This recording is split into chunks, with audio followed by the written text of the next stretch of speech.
हिंदू है, मुस्लिम है, चांद मियाँ है। साईं बाबा सनातनी नहीं है, भगवान नहीं, वो है चांद मियाँ। आपके चांद मियाँ कोई और है, शिरडी के साईं बाबा नहीं है। बाबा नग्न खड़े हो जाते हैं। देख लो मैं हिंदू है क्या मुसलमान हूँ, क्या देखा होगा? खतना देखा होगा। क्या बात है। उनका खुद का मलमूत्र वो लेपते थे मस्जिद में। नॉनवेज के बारे में क्या? हाँ, और वो तो खुद ही खाते थे। अरे बस करो यार, ये सब क्या है? आपकी औकात एसएससी पास करने की नहीं है, आप बगल में आईएएस का किताब लेकर के घूमते हैं। वो चिल्लम फूकते थे। यस, 24/7 गाली बहुत देते हैं साईं बाबा। वो औरत को भी वहां पे रांड करके संबोधित किया है। यहाँ पे पूरे स्टूडियो में साइलेंस हो गया अभी। अभी तो अकल ठिकाने आई।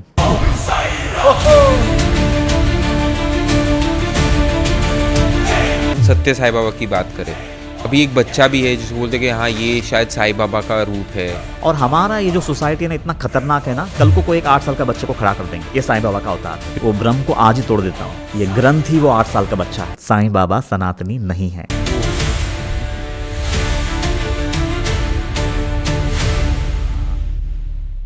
मेरा पहला क्वेश्चन टू द पॉइंट है। कंट्रोवर्सी चालू हो गई कि भाई ये हिंदू है, मुस्लिम है, चांद मियाँ है, तो क्या है? बिकॉज कहीं ना कहीं ये सारे वर्ड्स जो आ रहे हैं, चांद मियाँ हो गए, फकीर हो गए, ये सारे वर्ड्स जो आ रहे हैं, तो ऐसे बोलते हैं ना, जहाँ धुआं वहीं पे होता है जहाँ आग होती है। राइट। तो उन लोगों का भी कोई ना कोई मीनिंग होगा जो ये सारी चीजें बोल रहे हैं, ये सारे वर्ड्स बोल। क्योंकि बड़े बड़े लोग बोल रहे हैं। राइट। तो क्या है ये, मतलब हम लोग जब नारा लगाते हैं तो हम कहते हैं कि अनंत कोटि ब्रह्मांड नायक राजाधिराज योगीराज परब्रह्म सच्चिदानंद सद्गुरु साईनाथ महाराज की जय।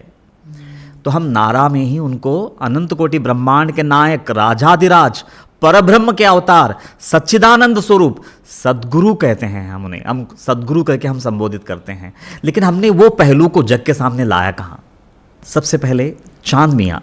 करेक्ट। ये जो लोग बोलते हैं कि बाबा चांद मियाँ हैं, देखिए जब तक साईं सच्चरित्र ग्रंथ को आप नहीं देखेंगे, वो लोग वही ग्रंथ का रेफरेंस देकर के बोलते हैं, वो भी बता दूं मैं। करेक्ट। लेकिन समस्या क्या है मैं आपको बताता हूं कि साईं सच्चरित्र जो ओरिजिनल ग्रंथ है वो इतना बड़ा है। ओके। देखिए कितना This thick, हाँ दिस थिक। लेकिन है ना, संस्थान ने क्या किया, इतना बड़ा ग्रंथ सारी दुनिया शायद पढ़ ना पाए। ओके। तो उन्होंने इसमें से इसका जो वेदांतिक विजडम है, जो स्पिरिचुअल विजडम है, उसको छाट दिया, उसको बिल्कुल अलग कर दिया। केवल चमत्कारों को लेकर के एक छोटा सा किताब छाप दिया ताकि हर व्यक्ति इसको पढ़ सके। इजी कर दिया। इजी कर दिया। सिर्फ मिरेकल पार्ट रखा। मिरेकल पार्ट को लेकर के एक छोटा सा ग्रंथ छापा इसके अलावा। लेकिन समस्या क्या हो गई, उसकी बिक्री इतनी हो गई कि यह दब गया, क्योंकि उसमें लीलाएं हैं, चमत्कार है, मजा बाबा का मिराकल्स है, तो लोगों को वो पढ़ने में मजा आता है और वो उसकी बिक्री ज्यादा हो गई।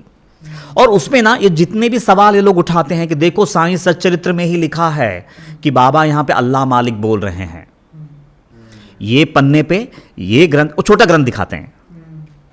मैं आज एक क्लियर कर दूं, ये वो छोटा ग्रंथ दिखा करके स्टोरीज वाला। हाँ, स्टोरीज वाला, जो कि कंप्लीट नहीं है, उसमें स्पिरिचुअल विजडम तो बिल्कुल भी नहीं है। जो वेदांतिक पाठ है मेन ग्रंथ, और बाबा बोलते हैं कि मैं वेदांत का रहस्य को संसार के सामने इन लीलाओं के माध्यम से लाने के लिए मैंने एक ग्रंथ की रचना की है। तो वो वेदांतिक पाठ ही मिसिंग है वो छोटे ग्रंथ में। वो ग्रंथ दिखाते हैं कि देखो बाबा यहां पे अल्लाह मालिक बोलते थे, देखो यहां पे ये पेज पे ये लाइन में लिखा है, देखो यहां पे बाबा को मुस्लिम फकीर करके संबोधित किया। और तो ये दिखा करके वो ये प्रूव करना चाहते हैं कि बाबा मुसलमान थे। अब दूसरा चांद मियाँ जो बोल रहे हैं, चांद मियाँ करके असल में 5वें अध्याय में एक चांद पाटिल करके औरंगाबाद के तरफ बाबा का एक भक्त था, उनका एक बार घोड़ी खो जाती है। क्या हो जाती है? घोड़ी ओके, हाँ, ओके। हॉर्स वो खो जाती हैं और वो 2-2.5 महीने से लगातार उसको ढूंढते ढूंढते ढूंढते ढूंढते थक चुके होते हैं। आखिर में औरंगाबाद के करीब से कहीं गुजर रहे होते हैं, वहाँ पे बाबा एक आम के पेड़ के नीचे बैठे हुए उनको दिखाई देते हैं और बाबा स्वयं वो चांद पाटिल को बुलाते हैं कि हे चांद पाटिल इधर आओ। वो व्यक्ति को अपने नाम से बुलाते हैं बाबा। सबसे पहले तो वो आते हैं तो बोलता क्या किस चिंता में मग्न हो? तो बोलते नहीं मेरी घोड़ी है जो खो गई हैं, 2.5 महीने से मैं लगातार उसके मतलब फिराक में हूँ, मैं ढूंढ रहा हूँ, लेकिन वो कहीं उसका आता पता नहीं है। तो बाबा बोलते हैं हाथ कंगन को आरसी क्या, ये जो सामने नाला दिख रहा है ना, बोला वहाँ जाके देख लेना, तुझे तेरी घोड़ी मिल जाएगी। Okay. तो वो वहाँ जाते हैं तो वाकई में वो घोड़ी वहाँ पे मिल जाती है, वो लेके आते हैं, उनको लगता है ये, और उस वक्त भी बाबा फकीर के वेश में है, जैसे उनकी आज वेशभूषा हम देखते हैं, उनका जो लिबास था वो तो बिल्कुल फाकिराना था, मतलब ऐसा सूफियाना था, एक फकीर के जैसे ही उनका लिबास था। बस वो लिबास देख करके वो मुस्लिम थे, ये बोलना है संसार को। और वो मस्जिद में निवास करते थे, हाँ मेन तो, राइट, क्योंकि जिनको बाबा द्वारका माही नाम दिया। अच्छा देखो, हाँ वो भी कितना अजीब है, मस्जिद है हकीकत में, लेकिन बाबा बोलते हैं ये द्वारका माई है, ये द्वारका है मेरा, मतलब इनडायरेक्टली बाबा बोल रहे हैं कि मैं ही कृष्ण हूं।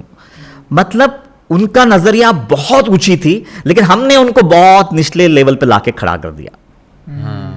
तो वो चांद पाटिल की गोली मिलने के बाद एकदम खुश हो जाते हैं, बाबा के पास आते हैं और बोलते हैं कि बाबा मैं आपको अपने गांव ले जाना चाहता हूं।